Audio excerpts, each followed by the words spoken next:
अध्यक्ष महाराज, मराठवाड्याच्या संदर्भात केलेल्या घोषणांपैकी एकही दुर्दैवानी घोषणा पूर्ण होणार नाही.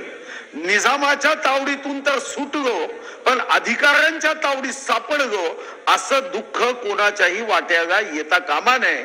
या दृष्टीने आपल्याला हा खर्च हा अध्यक्ष महाराज वैधानिक विकास मंडळ न्याय अपेक्षित आहे. यामध्ये आपण शेतकऱ्यांच्या दृष्टीने अभिभाषणामध्ये महामहिम राज्यपाल महोदयांनी शेतकऱ्यांच्या हितासाठी केलेल्या काही योजनांना स्पर्श केला. पण अध्यक्ष महाराज, आज महाराष्ट्रामध्ये आपल्या एकूण ग्रॉस स्टेट डोमेस्टिक प्रॉडक्ट मध्ये कृषी क्षेत्राचं योगदान कमी आहे. आणि 2011च्या लोकसंख्येनुसार विचार केला तर महाराष्ट्रामध्ये सर्वात मोठा रोजगार देणारा म्हणजे साधारणतः 4,55,00,000 रोजगार 2011च्या लोकसंख्येमध्ये आपण दाखवला. त्यापैकी 2,60,00,000 शेतकऱ्यांच्या शेतीवर अवलंबून आहे. आज दुर्दैवानी शेतीचं भौगोलिक क्षेत्र 1.34 हेक्टर पर्यंत मर्यादित आलंय. शेतकऱ्यांना सर्वात मोठी मदत ही शासनाच्या वतीने करावयाची असेल तर ती कर्जमुक्तीची आहे. त्याला पुन्हा एकदा या बोझ्यातून मुक्त केलं पाहिजे, या ओझ्यातून मुक्त केलं पाहिजे. आणि खरं तर आपण राज्य सरकारचा मॅनिफेस्टो देतानाच या संदर्भामध्ये आपली भूमिका स्पष्ट केली की आपण कर्जमुक्ती देणार. आणि मला विश्वास आहे की आपण रघुकुल रीत सदा चली आई, प्राण जाय पर वचन न जाय.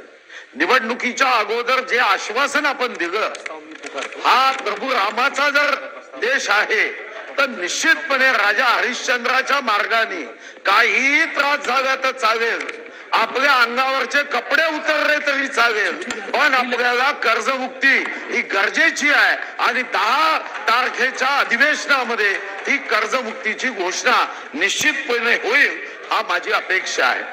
माननीय विश्वगौरव देशगौरव गरीबों के मसीहा पंतप्रधान नरेंद्र मोदीजींनी मिशन ऑलिम्पिक बद्दल एकदा नव्हे अनेकदा चर्चा केली. पण अध्यक्ष महाराज, इथं आमचे मित्र आता मंत्री नाही संजय बनसोडेजी आहेत. खरं तर त्यांनी चांगली योजना केली होती आणि आत्ताच्या मंत्र्यांनी सुद्धा मागणी केली की क्रीडा क्षेत्रामध्ये विशेष लक्ष दिलं पाहिजे. जो खेळेगा वही आगे बढ़ेगा. त्याचंच मन, त्याच्या रक्ताच्या थेंबाथेंबामध्ये चैतन्य निर्माण होईल. पण दुर्दैवाने जी माहिती, ज्याला बजेट फुटलं असं मला म्हणता येणार नाही, जी माहिती मात्र माझ्यापर्यंत उपलब्ध आहे, अजूनही छत्रपती शिवाजी महाराजांचा आणि छत्रपती संभाजी महाराजांच्या या महाराष्ट्रात करता आमच्या देशाने चिंता केली पाहिजे. 1919 पासून तर 2020 पर्यंत 120 वर्षात फक्त आपल्या देशाला 28 मेडल ऑलिम्पिक मध्ये प्राप्त झाले. अमेरिकेने तेवढ्या वर्षात 2520 मेडल प्राप्त केले. रशियाने 1222. अपेक्षा अशी आहे की महाराष्ट्राच्या सर्वंकष सर्वांगीण विकासामध्ये क्रीडा क्षेत्राला दरवर्षी 1500 कोटी रुपये देऊन प्रत्येक तालुक्याचं क्रीडा संकुल हे उत्तमात्र उत्तम व्हावं. जय भवानी जय शिवाजीचा जयघोष तिथं युवकांच्या युवतींच्या ओठातून सहजपणे व्हावा, यासाठी सुद्धा या राज्यपालांच्या अभिभाषणामध्ये ही त्रुटी आपल्याला आढळते. सन्माननीय छगन भुजबळ साहेबांनी अतिशय संवेदनशीलतेने मांडलं.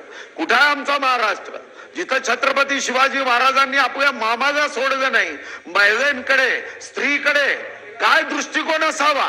छत्रपती शिवाजी महाराजांनी सांगितलं की आमच्या राज्यामध्ये, मराठ्यांच्या राज्यामध्ये स्त्रीचं स्थान हे आमच्या घरच्या देवाऱ्यात आहे.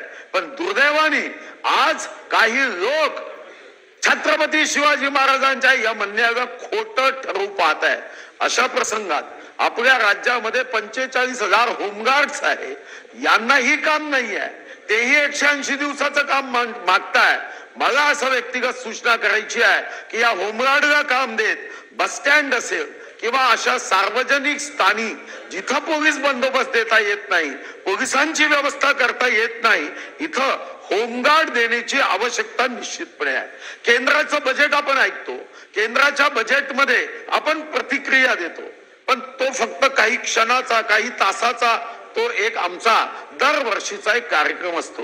जेव्हाही मी प्रशासनाला याची विचारणा करतो की याचं काही विश्लेषण केलं आहे का, याचा काही अभ्यास केला आहे का, आपल्या राज्याच्या वतीने त्या घोषणेमध्ये आपल्या राज्याचा कोणता जिल्हा दिसतो का, उद्या कापसाच्या संदर्भातल्या घोषणेत आम्ही आहोत का, आमच्याकडे कापूस तयार होतो, दुर्दैवाने तामिळनाडूमध्ये 5% कापूस होतो, 80% प्रोसेसिंग होतं, मग केंद्राच्या अर्थसंकल्पात आम्ही आहोत का.